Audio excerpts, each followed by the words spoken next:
communicate standards. Unspoken expectations always lead to repeated disappointment. Boundaries are not emotional reactions. They are spiritual decisions. They are not built in anger. They are established in alignment.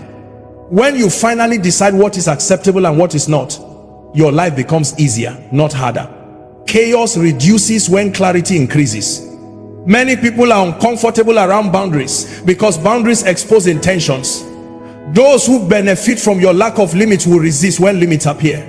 Do not be surprised when people who once enjoyed unlimited access begin to accuse you of changing. You did change, you grew. Let me tell you something important.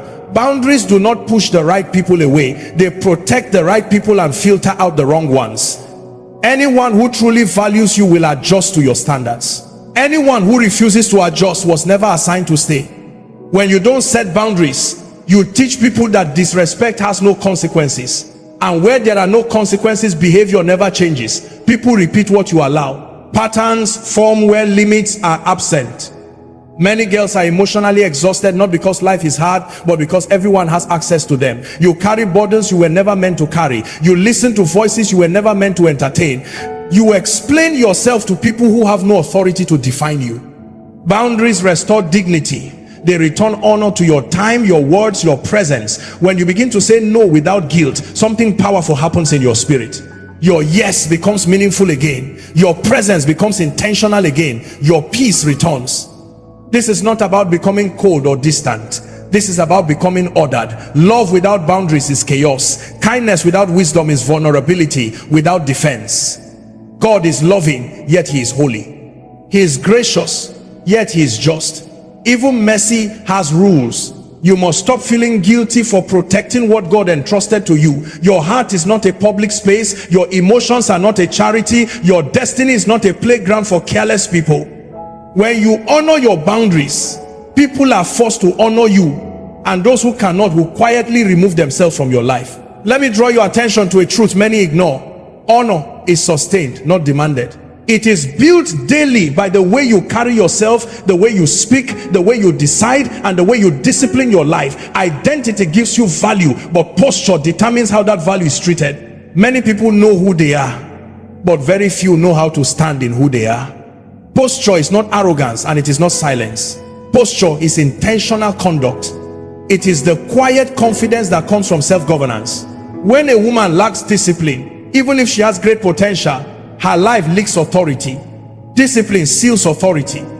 It aligns your actions with your convictions and removes contradictions. People can sense but cannot name. Honor is fragile around inconsistency. When your words change depending on who you are with, people lose trust. When your standards adjust based on pressure, people stop taking you seriously. When your emotions lead your decisions, your life becomes unpredictable, and unpredictability erodes honor. Many girls want to be seen as strong, but strength is not in reaction, it is in regulation. The ability to pause, to think, to choose silence instead of impulse, restraint instead of excess, wisdom instead of emotion is what builds weight in the spirit. Weight is what makes people listen even when you whisper. Identity must be protected by discipline. If you know your worth but do not govern your behavior, people will test you. And the moment you fail your own standards, they will adjust how they treat you. Not because they hate you, but because you taught them a new version of you. Honor grows where discipline is visible. When people see that you respect your time, they respect it too. When people see that you do not tolerate confusion, they approach you with clarity. When people see that you do not overreact, they become careful with their words. Posture also includes the company you keep.